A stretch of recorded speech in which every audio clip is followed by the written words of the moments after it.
Hey, it's time for game time decisions for Ohio State against Clemson in today's Sugar Bowl in New Orleans college football playoff semifinal. I'm Nathan Baird from cleveland.com. He's Doug Lesmerises. He's Stephen Means. We're giving you kind of what we think the key to the game for these teams, whether it's Clemson or Ohio State. What's something they have to get done in order to win this game? I'll go first. We talked all season long about Ohio State getting pressure, but not always getting home as far as its defensive line, whether that's the defensive ends, whether that's Togiai and Haskell Garrett up front. Trevor Lawrence has not been sacked more than 3 times in a game this season. Ohio State got him, I think, either 2 or 3 times this season. So I'm saying Ohio State needs to sack Trevor Lawrence 4 times in order to win this game. And it's not just in terms of that.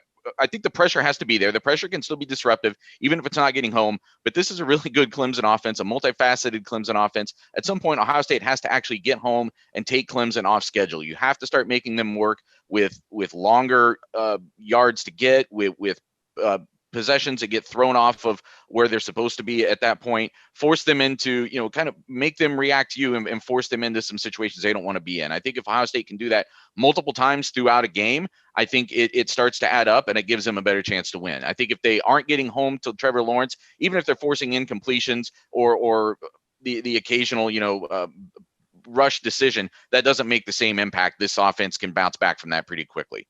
Doug, what is your game time decision? 2.83 sacks per game for Ohio State, tied for 25th in the country this year. And I know that because I'm going sacks also. Justin Fields can't hold the ball. So it's all I think about. It's all I've talked about the whole year. I've gone from I love him holding the ball to now him holding the ball feels to me like the thing that could change the game. Clemson is tied for 4th in the country, averaging 4 sacks per game. And I think the answer for Justin against what Clemson might do to him is not to hold it when pressure comes. It's to get rid of it when pressure comes and get it out of his hands, get it to Jeremy Ruckert, get it to Garrett Wilson, get it to a back. Do something so that his first instinct is not to hold, because Clemson does have some good young guys on the defensive line. They're going to throw some stuff at him.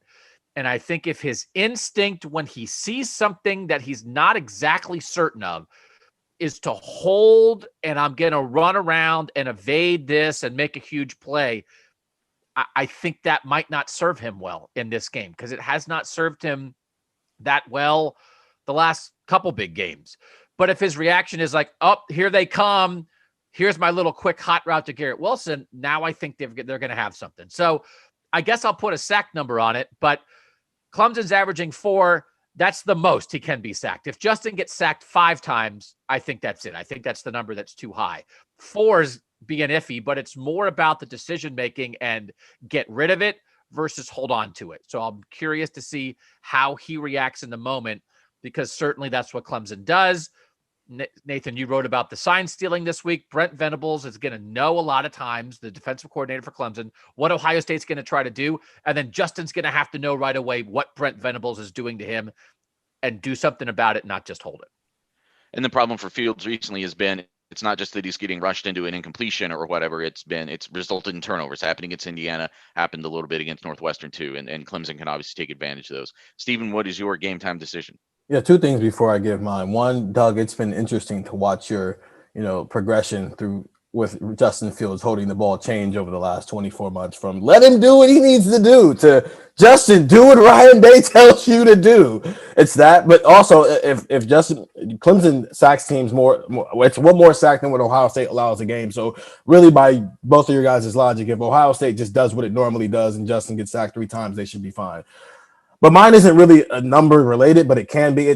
Can Justin Fields outplay Trevor Lawrence? Because that's what this all boils down to, both when you look at it from the eye test, but also when you look at the stat sheet. Last year, if you look at it, Trevor Lawrence had the game that I think we all thought Justin Fields would have coming into the night, and Justin had the game that Trevor would have, 300 passing yards and not a lot of rushing yards, while Trevor Lawrence was basically 250 and 100.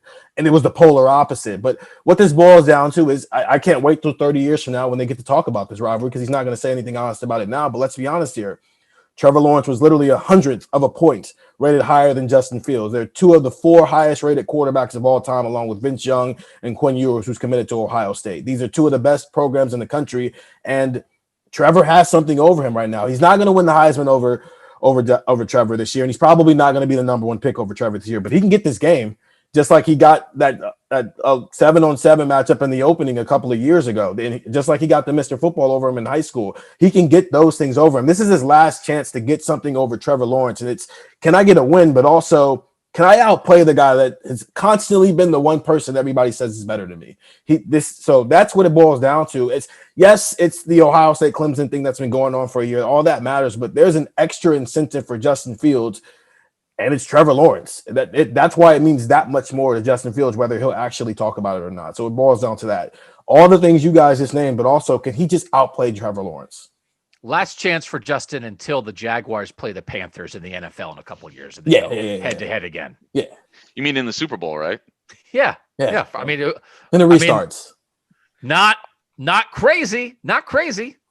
I think there's a theme here, actually, though. I think Steven's right. I think whichever quarterback plays better, that may alone decide this game. And for both quarterbacks to play well, they're going to have to react to the pressure the other team is bringing, because I think they're both going to come after them to some extent and try to contain them and take them down. So those are our game time decisions. Come back to cleveland.com/OSU after the game. Sign up for the text 614-350-3315. It's a 2-week free trial, so everything we'll be texting day of the game, during the game, after the game. You're going to get it instantaneously. And in the weeks to follow, depending on whether that's Ohio State moving on to the national championship game or just kind of the post-mortem stuff that comes after a season ends and guys start making decisions about what comes next. Thanks for joining us.